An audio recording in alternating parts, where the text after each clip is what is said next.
Bonjour à tous, on se retrouve pour l'exercice numéro 19 avec un niveau de difficulté de 2 étoiles. Je vais lire d'énoncer avec vous et on va démarrer sans plus tarder. On nous demande quelle est la molarité d'une solution aqueuse d'un sucre dont la masse molaire vaut 180,16 g par mol. Et on nous dit que cette solution est 5% en masse de sucre et a une masse volumique de 1,02 g par cm3. Très bien. Du coup, on va extraire des informations importantes. On nous dit que cette solution est 5% en masse de sucre.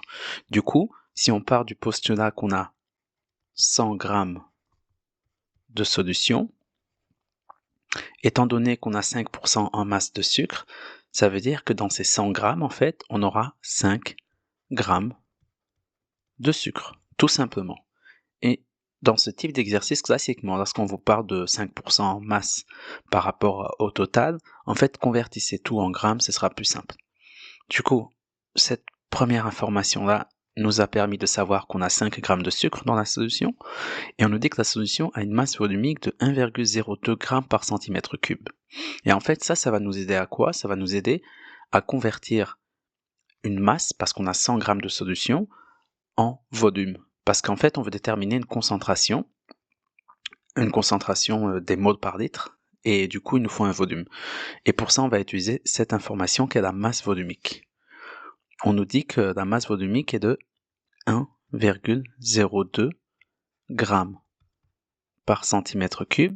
Il faut savoir que ceci est également égal à 1,02 g par millilitre. Bien. Et on sait, et ceci, qu'est-ce que ça nous dit ceci en fait? Ça nous dit en fait que pour 1,02 g de solution, eh bien ceci vaut 1 ml. Ça veut dire quoi? Ça veut dire que 1 ml de cette solution pèse en fait 1,02 g. Et du coup, si on part sur 100 g de solution, quel volume on va obtenir? En fait, ici, il faut tout simplement faire un produit en croix.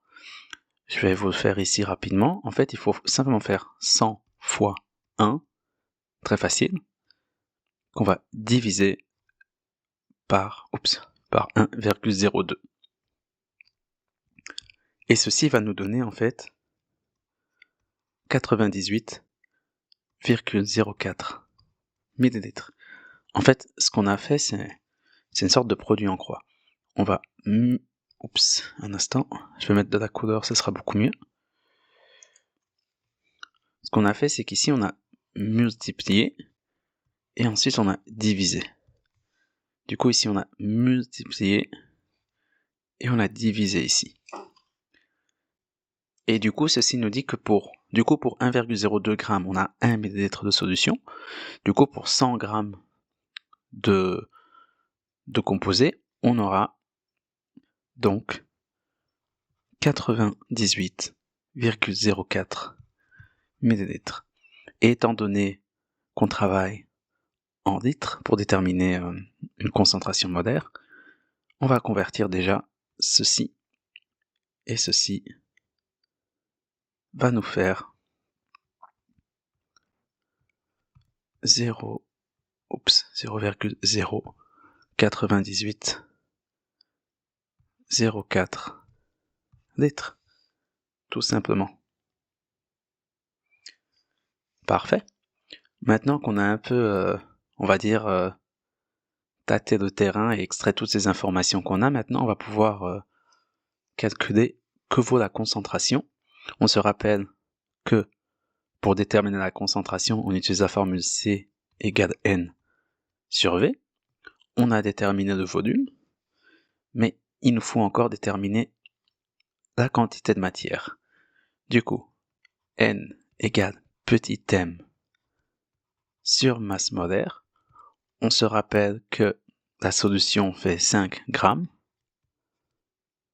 parce qu'elle fait 5% en masse, et que sa masse molaire nous est donnée par l'énoncé normalement 180,16.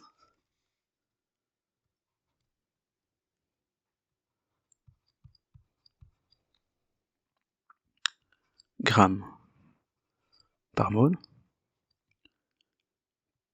tac, tac, tac, et ceci va nous donner 0,0278 moles. Ceci étant fait, maintenant, on va pouvoir déterminer la concentration étant donné qu'on a toutes ces informations. On a en effet le volume de la solution et on a la quantité de matière du sucre. Du coup, on va pouvoir déterminer la concentration molaire. Et pour ceci, on va simplement appliquer cette formule.